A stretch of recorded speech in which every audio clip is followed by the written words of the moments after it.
All right. Good morning, everyone, or good afternoon, good evening, whatever time you're watching this episode of the Ferd Bird Market Report for comic books for the week of June 5th, 2024.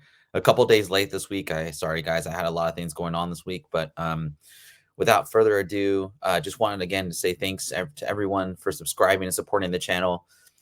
We've been doing this for a little over a year and a half now, and 652 subscribers from the onset after a year and a half, I thought was pretty good. Obviously, we're not growing as much as many other channels and whatnot, but that's cool. We're still doing our live shows on Sundays, have a different lineup coming up, every other week, and just getting some more people on the show has been pretty cool. And again, just wanted to thank everyone for their support. Kind of in I guess pre kind of discussion about this upcoming market report. I took a look at some books that shot up pretty high during the initial pandemic, run. Some of these books went up to almost $6,000 in 9.8 and has since dropped to under 1,000, maybe even mid thousands. It's just, I think, really indicative of how crazy things got during the pandemic. I wonder, like, if in 4 years we'll even like put that data as to even reference it anymore. I'm starting not to reference it as much as usual. I am seeing a lot of books that are carrying value essentially being books that comic book collectors wanted. However, with that said, I think inflation has kind of hit these books in a good way. What I mean by that is that the comic book market is still an asset that is still um it's still valued, obviously not as much as it was before during the pandemic. Here I go referencing the pandemic again. But nonetheless, I think it has some holding value. I think I've talked about this in the past, but I have talked to a couple LCSs and they're seeing a lot more collections come in, and they're going gangbusters over that. It's good for them. I think it's good for, you know, um, people that are buying collections. It's just a correction in the comic market. I would also say that moderns, the whole modern 9.8, just because I have it in a 9.8 doesn't necessarily mean it's going to go for $100. I think people are being more selective about stuff that they are getting graded. If you are grading things and you want to flip them, just be very careful on what you do submit to CGC, CBCS, what other grading company that you do, just because I think people are getting smarter. Speculation, whether that be MCU, Star Wars, whatever, it's not working as well as it used to. There is a little bit. I think we saw from X-Men 97. There was a little bit of that. What do you call it? There was a little bit of turn in that, but I think it just made people curious on what the stories were, the background of like storylines in X-Men 97, i.e., that X-Men book with Gambit on the cover, or Gambit as Death. Without further ado, I'll stop talking and we'll get into the presentation today. Again, I just want to thank everyone for spending some time with me today. And if you all could do me a huge favor, click that like button, subscribe, tell all your friends about it. The more subscribers we get, the better giveaways I'll do. We're almost at 700. We got quite a ways, 47 subscribers until we get 700. But if you guys could just kind of look at our past videos and maybe watch them a couple times here and there, keep it running in the background. It helps with the hours. It helps me get monetized. We have about 500 more hours until we get monetized, and it's really tough. But again, we wouldn't be able to do this without your guys' support. So I do appreciate it.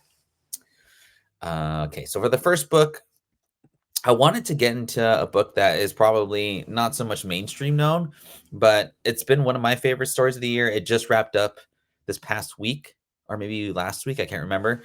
Avengers Twilight #1. Now, this is the first appearance of Tony Stark's son. I recently a 90 went for $76, and I think you can get this for $10 and change, which I wasn't saying like get this and get this and grade it, 9.8, whatever. What the $76.98 tells me is that, excuse me, one, just because a book is hot doesn't necessarily mean it deserves to be slabbed. I could see this in like 5 years being a $30 9.8. The cover's pretty cool. It's a first appearance, I guess, but it's an off-world story. So the idea of this actually coming to the big screen is like null, in my opinion. Um, what I have seen though in this book, which I thought was really cool, is that the series is actually going for quite a bit. So let's see here. Okay, so the Avengers Twilight series, like people are selling the complete set for quite a bit, or listing it at least. I'm curious what the full sets are going for. So 15, that's probably like $10. 5.99. Wow, that's not crazy. Okay, so I don't know what the actual best offer was on this, but I mean, I think that's pretty cool because it tells me that people are actually wanting to read the book, which I think is healthy for the market in general. You don't ever want you want to see less of this like kind of initial trailer stuff and then something popping. Obviously, this has no trailer. There isn't a trailer associated with this, so we don't have the problem there. But this is just good old fashioned good writing. Um, I Chip Zdarsky killed this series, man. It ended kind of soft, but I still liked the ending nonetheless, and it gave you kind of a fresh look at like the future of like the MCU, the possibilities of like the younger heroes, yeah, kind of taking over. And I just really enjoyed it. I don't know if it's my favorite story of 2024, but it sure as heck is up there. Okay, all right, next book. So ASM 300. Now I know, man, like this is like printed to oblivion. You can get a copy. Like everyone should have this in their collection. I have never been like a huge proponent of this book personally, just because I feel like when I was a kid, I didn't really have like an inkling towards this book. I knew about Venom. I knew I was more Spider-Man fan, obviously. I was more of an Image fan actually when I first started reading comics. But um a 9.0 went for $325, which I think is pretty fair. I wouldn't try and press and resub. I think it's pretty tough to get a CPR on this book and get a better grade. But a 9.0 newsstand went for 550. Now, a couple months back, I remember seeing one go for like 325, and I thought, wow, that's a really good price for a newsstand. I'm not mad at that. Um, the newsstand versus direct edition is always going to be like a huge theme for people, but the collectors in the marketplace likes it. I don't know if it's just a nostalgia thing or just like the print run type deal, but yeah, I mean, I'll be honest, man. I think a newsstand to me, I get more excited when I see a newsstand versus a direct edition, regardless of what year it is. And I just thought this was kind of soft for CGC 9.0 of, basically a book that's everyone knows what it is. It's a iconic cover. It's been done to oblivion. Whether it's the first appearance or a prequel, second, whatever you want to call it, like I'd rather have this book than a 299. It just pops a bit more, especially if you're grading it, man. Like if you were gonna put 299 and 300 next to each other, like what book would you rather buy? I mean, I think that's what it comes down to, in my opinion, with this whole, cameo appearance BS and first full appearance, blah blah blah. I think you just have to go with the cover. And if the market is stupid for saying that, I guess the market is stupid and we should all just sell our books now. But yeah, anyway, ASM 300 9.0, there's probably 500,000 copies out there, but 2 million people want it. Supply and demand. It's very simple. Economics 101. Yeah, the Dauterman variants, man. Like the OG Dauterman. Oh gosh, I just saw. I think it was like Uncanny X-Men. I can't remember, with Rogue on the front, but these are cool covers, man. Whenever I see them, I kind of stop and take a look at each kind of character that's drawn, or the version of. How cool to be to have this one and the Rogue one next to each other. I think that'd be awesome. Nonetheless, the Captain Marvel Dauterman variant from this year. I remember out the gate, this book was selling for like $300 raw. I think I saw one for like $499. That's just crazy. March, which again was the low point of the comic market, there was a $330 9.8 sale. I don't think this is as rare as the Captain Marvel 4 variant 1 in 25, but I think whoever bought that for 330, That's a pretty good price, man. I think that could double in the next year or so. Or you could see that whoever sold that book, like they're probably kicking themselves because I bet that was like first to market. And when you sell first to market, it's either you're gonna get a really good price or you're gonna get lowballed or you're just not gonna do so well. But yeah, I'm not shocked that this book is still holding. Um, our homie Darth Lopez, I know for sure he's on this book. I think he posted it actually this morning. As just which, or no, he didn't post this book. He posted the other Dauterman variant, but I'm sure he has this book as well because he's a huge Captain Marvel fan. And by the way, he'll be on the show with us on Sunday morning at 8 a.m. So I hope you guys all join on that. Yeah, the Captain Marvel Dauterman variant from 2024. Before we get on to the next book, I just again want to thank everyone for watching this episode, this recent iteration of the Comic Book Market Report, and please do not forget to do this. I really do appreciate it. Hold on.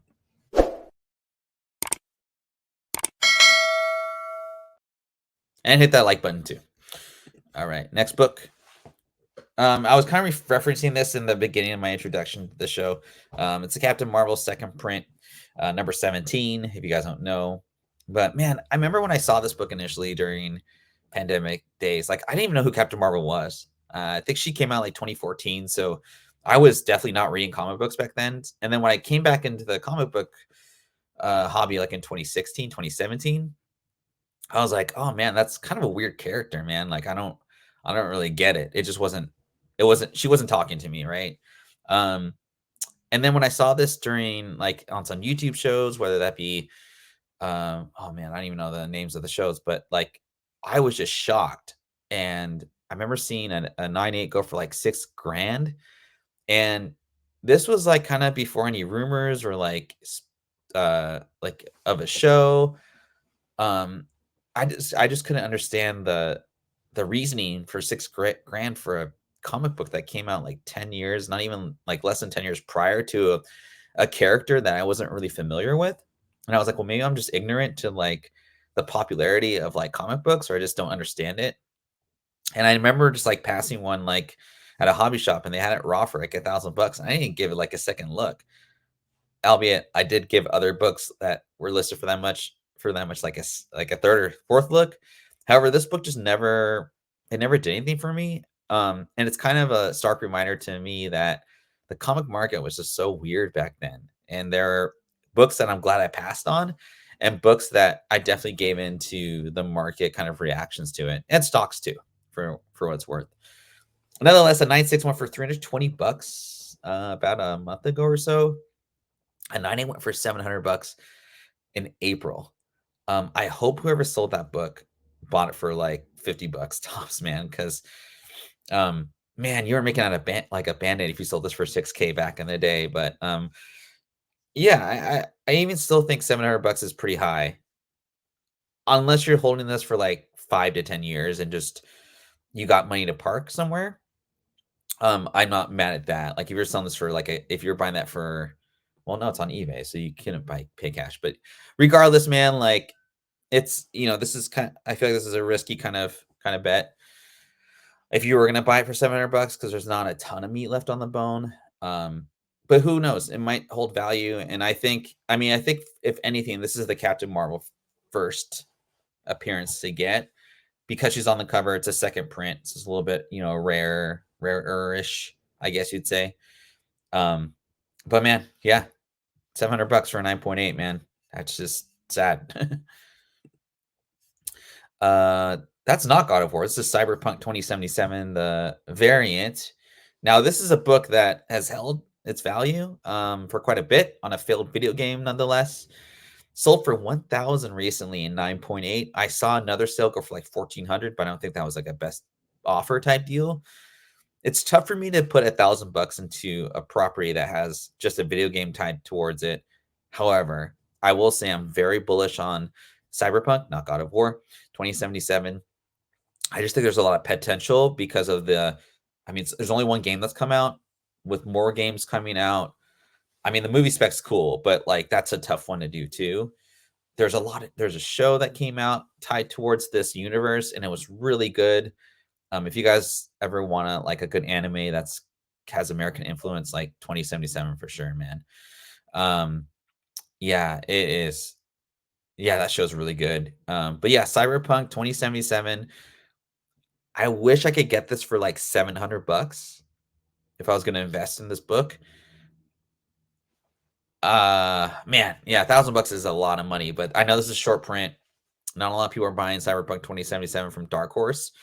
And here's another thing. If there's a pretty well-known comic book that's coming out for um from Dark Horse, just spec on it. I'm I'm not mad at the ratios. If you get a ratio from like a, let's say, I don't know. Oh, let's say Grand Theft Auto came out with a comic book for Dark Horse, I would buy all the variants for that book, man. Just saying. Okay. Anyway, Cyberpunk 2077 variant sold for 1,000 bucks recently, and you can get the cover A's for this book for like 80 bucks in 9.8. I think that's a solid investment there for sure. And one of another quote unquote pandemic darling, Invincible #1. I knew about this book like before the pandemic. I thought it was a really cool concept. You know what's great about Robert Kirkman as a writer is he writes so many different characters so in such a rich format that it makes you want to read the books in which you want to watch the show. And that's what he's really good at versus other writers that just do like one really good character and then everyone else is kind of his filler. I don't know, man. He's just really good at like writing multiple like ABCD and like universe characters like all in once. And I think that's why he's so good in Hollywood. This book was really high during the pandemic, like 7K, one of those guys, but it's actually held pretty well. So I think that what tells you is that like there's a younger crowd that likes the character, likes the universe. People are buying the omnibuses. I mean, I actually have it as a birthday present from one of my family members, which is great. And I mean, 3,500 to 4 grand. I mean, people are not letting this book go. It's not mass print. The print run's very small. And it's incredibly hard in high grade because like this was like essentially like a kid's book, quote unquote. Um, I think this will hold better than Walking Dead because it's resonating with a new generation of collectors and it's more comic booky, quote unquote. The Walking Dead was more like sitcom-y, I guess you call it. The second season was pretty cool. I don't know, like I think there's time to not have to do a live action show right away. But I don't know, we'll see. But yeah, nonetheless, man, it's held up pretty well from the pandemic highs, and who knows, it might get back to 7 grand one day. X-Men 185. Before I get into this one, we have a couple slides left. Again, hit that like button for me. I'll keep doing these videos, a little 20-minute to 25-minute videos if you guys still like them. And yeah, this might be the giveaway book of the week on the show on Sunday. So X-Men 185, the first Death Gambit. Speculation, has been crazy on this ever since X-Men 97 came out. There's arguments on 184 is actually his first appearance. He's in a couple panels, but like again, man, it's that cover, dude. The cover is pretty tight. I love the series just to read it. It's there's children of the shoot. I can't remember the name of it. Sorry, Trey, I failed you. Children of the Vault. There you go. I think it's an X-Men 188. I have a couple of copies of that. Like it's a really cool team, I guess, of villains. You guys should read it. They had a little mini series which kind of failed, but I liked it. This book was popping on the X-Men, the last episode. It hit almost 30 to 40 bucks. And I found this past week for I think 350 for 9.8 or for a raw near mint copy. And yeah, 20 bucks near mint. It's kind of cooled down quite a bit. I think more copies are getting to market and that supply and demand is hitting there. But nonetheless, X-Men 185, first Death of Gambit. It's one of those newer books that kind of newer spec books that just come out, and it's doing okay. It's respectable. This one was kind of cool. I wanted to find comic books that actually did hit the screen, and did really well. I thought the story for Warrior Nun Aurelio, like I thought it was really cool. It was kind of wonky, but it was definitely a fun ride. And I found this book. I was trying to find the regular like appearance, but I thought this was kind of cool. That's the really Warrior Nun. I probably butchered that name. Collector's Edition, numbered to 5,000. And this book came out in 1994. So the fact that Antarctic Press was like, yeah, this is going to be a collector's book. I mean, like, good foresight for them, man. I mean, 30 years later, you guys make it to the big screen. So congrats. This went for $300, 9.8, which I'm not too mad at, but I bet you have to be like a really big time comic book collector and a huge fan of the show to pay that much money for this. I feel like it's forgotten spec. It didn't go up too crazy during the pandemic or during the speculation boom, but I remember flipping these for like $25 on Whatnot a couple times. And yeah, I don't know if there's gonna be a third season of this show, but man, I thought it was a really cool bunch of warrior nuns like kicking ass, and like there's like this weird thing with like Jesus in it. It's kind of cool. Nonetheless, I don't know of anyone talking about this book at all, but if you were, kudos to you. This was like a deep dive spec for me when I was doing the list, so it was pretty exciting. But yeah, Aurelia, collector's edition, Warrior Nun, limited to 5,000. I just love the top font too. That's kind of cool. $2.99 for 9.8. And last but not least, Daredevil 111, Lady Bullseye spec, and monkey hip monkey action.